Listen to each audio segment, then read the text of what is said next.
Hello everyone, welcome to our YouTube channel study with Sandeep sir. आज हम आप लोगों के लिए दीनदयाल उपाध्याय गोरखपुर विश्वविद्यालय द्वारा आयोजित एमएड फर्स्ट सेमेस्टर के थर्ड पेपर, जिसका सब्जेक्ट कोड EDU MED 503 है और जिसकी पेपर आईडी 8616 है, का आंसर की लेकर आए हैं। इस आंसर की के द्वारा आप अपने उत्तरों की जांच कर सकते हैं और उत्तरों की जांच करने के बाद आपके कितने प्रश्न सही हुए, इसकी जानकारी आप कमेंट बॉक्स में जाकर अपने कमेंट के माध्यम से हम तक पहुंचा सकते हैं। यदि यह वीडियो आपको अच्छा लगे तो इसको लाइक कीजिएगा और शेयर कीजिएगा, और यदि आप हमारे चैनल पर नए हैं तो चैनल को सब्सक्राइब करना मत भूलिएगा। तो आइए आज के प्रश्न पत्र को हम देखते हैं। आज के जो प्रश्न पत्र है उसमें कुल आपसे 40 प्रश्न पूछे गए हैं। इसमें जो पहला प्रश्न है जिसमें आपसे पूछा गया है कि ऐतिहासिक स्तरीकरण का सिद्धांत किसने प्रस्तुत किया। तो जो चार ऑप्शन आपके सम्मुख हैं उसमें से जो आपका सही उत्तर होगा वो होगा ऑप्शन ए, कार्ल मार्क्स। अगले प्रश्न की ओर हम चलते हैं, प्रश्न संख्या 2, जिसमें आपसे पूछा गया है कि संस्कृतिकरण है। तो जो चार ऑप्शन दिया गया है उसमें से आपका जो सही उत्तर होगा वो होगा सामाजिक गतिशीलता, सोशल मोबिलिटी। अगले प्रश्न की ओर हम चलते हैं, प्रश्न संख्या 3, जिसमें आपसे पूछा गया है कि निम्नलिखित में से कौन सामाजिक परिवर्तन के चक्रीय सिद्धांत को अस्वीकृत करता है। तो जो चार ऑप्शन आपके सम्मुख दिए गए हैं उसमें से जो आपका सही उत्तर होगा वो होगा option C, Karl Marx. Karl Marx जो सामाजिक परिवर्तन का रेखीय सिद्धांत है। अगले प्रश्न की ओर हम चलते हैं, प्रश्न संख्या 4, जिसमें आपसे पूछा गया है कि विद्यालय में होने वाली अंतःक्रियाएं कही जाती हैं। तो जो इसका सही उत्तर होगा, जो चार ऑप्शन है उसमें से, वो होगा ऑप्शन ए, सोशल सिस्टम, सामाजिक तंत्र। अगले प्रश्न की ओर हम चलते हैं, प्रश्न संख्या 5, जिसमें आपसे पूछा गया है कि निम्नलिखित में से कौन सबसे अच्छी गतिशीलता का आवर्धक है। तो जो चार ऑप्शन आपके सम्मुख हैं उसमें से जो आपका सही उत्तर होगा वो होगा शिक्षा। शिक्षा जो है गतिशीलता का सबसे अच्छा आवर्धक है। अगले प्रश्न की ओर चलते हैं, प्रश्न संख्या 6, जिसमें आपसे पूछा गया है कि निम्नलिखित में से कौन संस्कृति का रूप नहीं है। तो जो चार ऑप्शन है उसमें से आपका जो सही उत्तर होगा वो होगा ऑप्शन सी, औद्योगिक संस्कृति। अगले प्रश्न की ओर चलते हैं, प्रश्न संख्या 7, जिसमें आपसे पूछा गया है कि भारतीय जनजातियों की प्रमुख समस्याएं कौन सी हैं। तो जो चार ऑप्शन आपके सम्मुख दिए गए हैं उसमें से आपका जो सही उत्तर होगा वह होगा ऑप्शन बी, सामाजिक और आर्थिक समस्याएं। जनजातियों की जो भारत की हैं उनकी एक प्रमुख समस्या है। अगले प्रश्न की ओर हम चलते हैं, प्रश्न संख्या 8, जिसमें आपसे पूछा गया है कि सामाजिक परिवर्तन का निर्णायक कारक कौन सा है। तो जो चार ऑप्शन दिए गए हैं उसमें से जो आपका सही उत्तर होगा वो होगा ऑप्शन ए, प्रविधि, टेक्नोलॉजी जो है वो सामाजिक परिवर्तन का एक निर्णायक कारक है। अगले प्रश्न की ओर हम चलते हैं, प्रश्न संख्या 9, जिसमें आपसे पूछा गया है कि समाज के वंचित वर्ग हेतु शिक्षा विकास संबंधी राज्य की नीति का संबंध किससे है। तो जो चार ऑप्शन आपके सम्मुख दिए गए हैं उसमें से जो सही उत्तर होगा वो होगा ऑप्शन डी, समावेशी विकास। अगले प्रश्न की ओर हम चलते हैं, प्रश्न संख्या 10, जिसमें आपसे पूछा गया है कि मोबिलिटी शब्द लैटिन भाषा के किस धातु से बना है। तो जो चार ऑप्शन आपके सम्मुख हैं उसमें से आपका जो सही उत्तर होगा वो होगा ऑप्शन बी, मोवियर। मोवियर जो लैटिन वर्ड है उससे मोबिलिटी शब्द निर्मित हुआ है। अगले प्रश्न की ओर हम चलते हैं, प्रश्न संख्या 11, जिसमें एक पुस्तक का नाम दिया हुआ और पूछा गया है आपसे कि इसके जो है रचना किसने की। तो वो पुस्तक अब जो पूछी गई है प्रश्न संख्या 11 में वो है सोशल एंड कल्चर मोबिलिटी नामक पुस्तक किसने लिखी। तो जो चार ऑप्शन है उसमें से आपका जो सही उत्तर होगा वो होगा option B, P.A. Sorokin. P.A. Sorokin ने जो है सोशल एंड कल्चरल मोबिलिटी नामक पुस्तक लिखी है।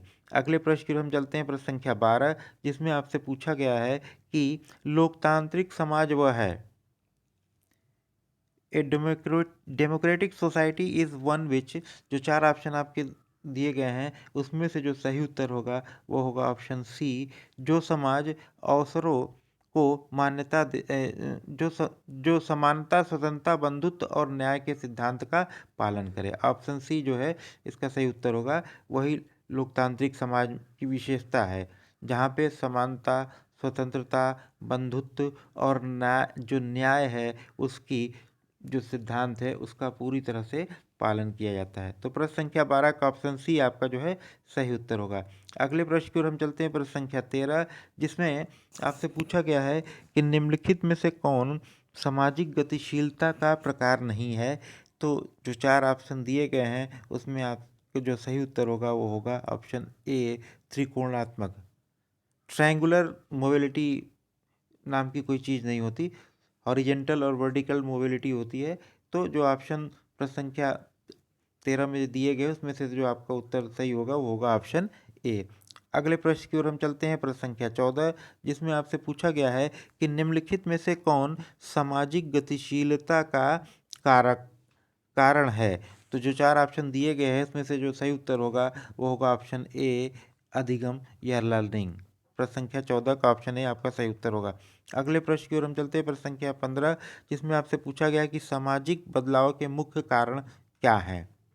परिस्थितियाँ, विज्ञान एवं तकनीकी और ऑप्शन सी शिक्षा, ऑप्शन डी दिया इनमें से कोई नहीं। तो जो आपका सही उत्तर होगा वो होगा ऑप्शन सी, शिक्षा।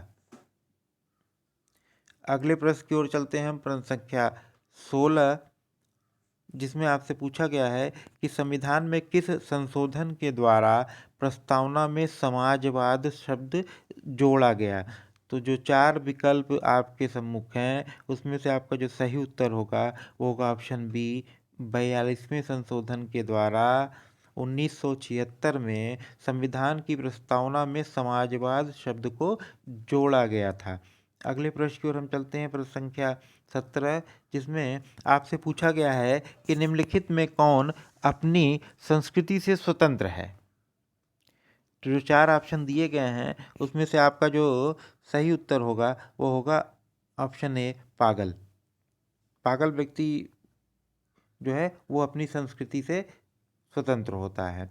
अगले प्रश्न की ओर हम चलते हैं, प्रश्न संख्या 18, जिसमें आपसे पूछा गया है कि निम्नलिखित में कौन सामाजिक तंत्र की समस्या नहीं है। तो जो 4 ऑप्शन आपके दिए गए हैं उसमें से आपका जो सही उत्तर होगा वो होगा ऑप्शन डी, उपरोक्त सभी। उद्देश्य प्राप्ति, अनुकूलन, एकीकरण, ये जो है सब सामाजिक तंत्र की समस्या नहीं है। अगले प्रश्न की ओर हम चलते हैं, प्रश्न संख्या 19, जिसमें आपसे पूछा गया है कि सामाजिक परिवर्तनों, शिक्षा जो है एक परिभाषा दी गई है उसके बारे में पूछा गया कि किसने कहा। वो परिभाषा है कि शिक्षा सामाजिक परिवर्तनों का अनुगमन करती है, यह किसने कहा। तो जो 4 ऑप्शन आपके सम्मुख है उसमें से जो आपका सही उत्तर होगा वो होगा ओटावे। यह कथन जो है या यह परिभाषा जो है वो ओटावे की है। अगले प्रश्न की ओर हम चलते हैं, प्रश्न संख्या 20, जिसमें आपसे पूछा गया है कि समाज के लिए किस तत्व का होना अनिवार्य है। ऑप्शन ए, अन्योन्याश्रितता। दूसरा है ऑप्शन बी, सहयोग और तथा संघर्ष। ऑप्शन सी दिया है एक दूसरे के प्रति चेतना। और ऑप्शन डी दिया है उपरोक्त सभी। तो जो इसमें आपका जो सही उत्तर होगा वो होगा उपरोक्त सभी, ऑप्शन डी। समाज के लिए जो है ये तीनों बातें अनिवार्य हैं। प्रश्न संख्या 20 का ऑप्शन डी आपका सही उत्तर होगा। अगले प्रश्न की ओर हम चलते हैं, प्रश्न संख्या 21, जिसमें आपसे पूछा गया है कि उच्च शिक्षा में अन्य पिछड़ी जाति के विद्यार्थियों के लिए सीटों में आरक्षण का प्रावधान किस वर्ष किया गया था। तो जो इसका सही उत्तर होगा वह होगा ऑप्शन डी, सन 2006 में जो है उच्च शिक्षा में पिछड़े वर्ग के लिए सीटों के आरक्षण की जो प्रावधान वह किया गया था। अगले प्रश्न की ओर हम चलते हैं, प्रश्न संख्या 22, जिसमें आपसे पूछा गया है कि शैक्षिक अवसरों की समानता सर्वप्रथम किस आयोग ने विचार किया था इस पे। तो जो 4 ऑप्शन दिए गए हैं उसमें से आपका सही उत्तर होगा कोठारी आयोग। जो दौलत सिंह कोठारी की अध्यक्षता में आयोग गठित किया गया था 1964 में, उन्हीं ने सबसे पहले ये शैक्षिक अवसरों की समानता पे जो है वह विचार किया था। तो प्रश्न संख्या 22 का ऑप्शन है आपका जो है वो सही उत्तर होगा। अगले प्रश्न की ओर हम चलते हैं, प्रश्न संख्या 23, जिसमें आपसे पूछा गया है कि किसने कहा समाजशास्त्र वह विज्ञान है जो सामाजिक क्रियाओं का विश्लेषणात्मक बोध कराता है। जो 4 ऑप्शन दिए गए हैं उसमें से आपका जो सही उत्तर होगा वो होगा ऑप्शन सी, मैक्स वेबर। अगले प्रश्न की ओर हम चलते हैं, प्रश्न संख्या 24, जिसमें आपसे पूछा गया है कि समाजशास्त्र अध्ययन करता है। जो 4 ऑप्शन दिए गए हैं उसमें से आपका जो सही उत्तर होगा वो होगा ऑप्शन डी, समूह में मनुष्य का व्यवहार। समूह में मनुष्य के व्यवहार का अध्ययन समाजशास्त्र में किया जाता है। अगले प्रश्न की ओर हम चलते हैं, प्रश्न संख्या 25, जिसमें आपसे पूछा गया है कि शिक्षक शिक्षा संबंध किससे संबंधित है। तो जो है शिक्षक शिक्षा संबंध किसके अध्ययन के अंतर्गत आता है। तो जो आपके 4 विकल्प दिए गए हैं उसमें से सही उत्तर होगा ऑप्शन डी, शैक्षिक समाजशास्त्र। एजुकेशनल जो सोशियोलॉजी है उसके अंतर्गत शिक्षक और शिष्य संबंधों के बारे में अध्ययन किया जाता है। प्रश्न संख्या 26 की ओर हम चलते हैं, जिसमें आपसे पूछा गया है कि जाति व्यवस्था किस पर आधारित होती है। तो भारत में जो जाति व्यवस्था है वो जन पर आधारित है। तो प्रश्न संख्या 26 का ऑप्शन ए आपका सही उत्तर होगा। अगले प्रश्न की ओर हम चलते हैं, प्रश्न संख्या 27, जिसमें आपसे पूछा गया है कि शैक्षिक समाजशास्त्र की मुख्य समस्या क्या है। तो जो इसका सही उत्तर होगा वो होगा ऑप्शन सी, सामाजिक अंतःक्रिया। क्योंकि शैक्षिक समाजशास्त्र में हम केवल सामाजिक पक्ष का ही अध्ययन जो करते हैं। अब किसी भी व्यक्ति के 3 पक्ष होते हैं, प्राकृतिक, सामाजिक और आध्यात्मिक। 2 पक्षों की जो है वो अध्ययन नहीं किया जा कर पाते हम लोग। तो जो शैक्षिक समाज की मुख्य समस्या है वो सामाजिक अंतःक्रिया है की ही है। तो अगले प्रश्न की ओर हम चलते हैं, प्रश्न संख्या 28, जिसमें आपसे पूछा गया है कि लिंग विभेद के जेंडर डिस्क्रिमिनेशन के टाइप्स के बारे में इसमें पूछा गया है कि कितने प्रकार के होते हैं। तो जो इसका सही उत्तर होगा, जो 4 ऑप्शन दिए गए हैं उसमें से ऑप्शन सी, 6। अगले प्रश्न की ओर हम चलते हैं, प्रश्न है 29वां, जिसमें आपसे पूछा गया है कि समाजशास्त्र का विषय है किसका। समाजशास्त्र मतलब किस विषय का अध्ययन करता है, किससे संबंधित है। यह प्रश्न जो है आपसे 29वें नंबर में पूछा गया है कि समाजशास्त्र का विषय है तो सब्जेक्ट मैटर उसका क्या है। प्रश्न संख्या 29 का जो 4 विकल्प दिए गए हैं उसमें से आपका जो सही उत्तर होगा वो होगा सोशल रिलेशनशिप। सामाजिक संबंधों की व्यवस्था का अध्ययन समाजशास्त्र का विषय है और सामाजिक संबंधों की व्यवस्था को ही हम लोग समाज के नाम से जानते हैं। तो अगले प्रश्न की ओर हम चलते हैं, प्रश्न संख्या 30, जिसमें आपसे पूछा गया है कि यह किसने कहा है कि भावात्मक एकता से मेरा अभिप्राय अपने मनों और हृदयों को एक करने और पृथकता की भावना को समाप्त करने से है। जो 4 विकल्प आपके सामने हैं उनमें से जो सही उत्तर होगा, आपका सही विकल्प वो होगा ऑप्शन बी, पंडित नेहरू ने यह कहा है। अगले प्रश्न की ओर हम चलते हैं, प्रश्न संख्या 31, जिसमें आपसे पूछा गया है कि संविधान के किस अनुच्छेद में कहा गया है कि अस्पृश्यता को समाप्त कर दिया गया है। तो संविधान का अनुच्छेद जो 17 है उसमें यह प्रावधान है अस्पृश्यता की समाप्ति के संबंध में। अगले प्रश्न की ओर हम चलते हैं, प्रश्न संख्या 32, जिसमें आपसे पूछा गया है कि राष्ट्रीय एकता समिति राष्ट्रीय एकता समिति का गठन कब हुआ था। तो जो 4 ऑप्शन दिए गए हैं उसमें से आपका जो सही उत्तर होगा वो होगा ऑप्शन ए, 1967 में राष्ट्रीय एकता समिति का गठन किया गया था। अगले प्रश्न की ओर हम चलते हैं, प्रश्न संख्या 33, जिसमें आपसे पूछा गया है कि मौलिक राष्ट्रीय मूल्यों में दिया गया है जो हमारे राष्ट्र का मौलिक राष्ट्रीय मूल्य है वो कहाँ दिया गया है। संविधान के आर्टिकल में, संविधान की प्रस्तावना में, या जो विषयों की सूची की जो प्रविष्टियों में, या उपरोक्त सभी में। तो जो इसका सही उत्तर होगा वह है ऑप्शन बी, संविधान की प्रस्तावना में हमारे जो मौलिक राष्ट्रीय मूल्य हैं वो दिए गए हैं। अगले प्रश्न की ओर हम चलते हैं, प्रश्न संख्या 34, जिसमें आपसे पूछा गया है कि आश्रम स्कूलों की व्यवस्था किसके लिए की जा रही है। तो जो ऑप्शन 4 दिए गए हैं उसमें से सही उत्तर होगा ऑप्शन डी, दूर दराज में रहने वाले जनजातियों के बालक और बालिकाओं के लिए। अगले प्रश्न की ओर हम चलते हैं, प्रश्न संख्या 35, जिसमें आपसे पूछा गया है कि शैक्षिक समाजशास्त्र के जन्मदाता माने जाते हैं। तो जो 4 ऑप्शन दिए गए हैं उसमें से आपका जो सही उत्तर होगा वो होगा जॉर्ज पॉइंट। विकल्प बी आपका जो है प्रश्न संख्या 35 का सही उत्तर होगा। अगले प्रश्न की ओर हम चलते हैं, प्रश्न संख्या 36, जिसमें आपसे पूछा गया है कि शिक्षा में सामाजिक स्तरीकरण का अर्थ है। जो 4 ऑप्शन दिए गए हैं उसमें से आपका जो सही उत्तर होगा वो होगा ऑप्शन डी, सामाजिक न्याय व सामाजिक अवसरों की वर्तमान स्थिति का ध्यान में लेने से।